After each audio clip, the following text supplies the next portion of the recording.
নেপালে US Bangla airline দুর্ঘটনায় আহত ৯ বাংলাদেশির সবাইকে দেয়া হলো ইন্স্যুরেন্স বাবদ ক্ষতিপূরণের টাকা। বিকেলে বীমা উন্নয়ন ও নিয়ন্ত্রণ কর্তৃপক্ষের কার্যালয়ে সবশেষ একজনকে চেক হস্তান্তর করা হয়। আইডিআরএ চেয়ারম্যান জানান, বীমা করলে যে ক্ষতিপূরণের অর্থ পাওয়া যায় সেই দৃষ্টান্ত তৈরি হলো ইউএস বাংলা এয়ারলাইন্সের ঘটনায়।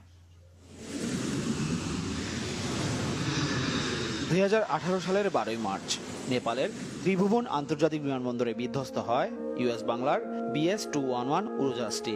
71 আরোহীর মধ্যে নিহত 27 জন বাংলাদেশি, 23 জন নেপালি ও 1 জন চীনের নাগরিক।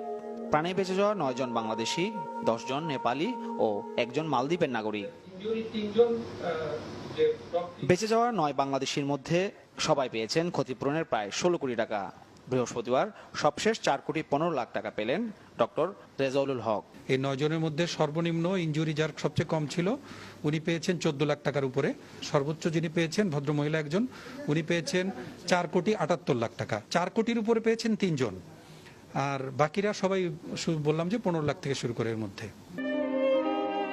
মারা যাওয়া 27 বাংলাদেশির মধ্যে 25 জনে পেয়েছেন ইন্স্যুরেন্সের ক্ষতিপূরণের টাকা। গড়ে সবাইকে দেওয়া হয়েছে প্রায় 43 লাখ 20 হাজার টাকা করে।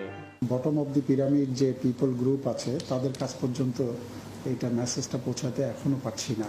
সেটার জন্য আপনাদের সম্ভব হলে বলবেন, যেখানে যেখানে সুযোগ আছে যে না ইন্স্যুরেন্স ক্লেমস দেয়, অনেক বড় ক্লেমসও দেয়। নেপাল ও বাংলাদেশি নিহতদের এখনো যারা ক্ষতিপূরণের টাকা পাননি তাদের অপেক্ষা করতে হবে মামলা নিষ্পত্তি না হওয়া পর্যন্ত। মাহফুজ কামাল, চ্যানেল 24, ঢাকা।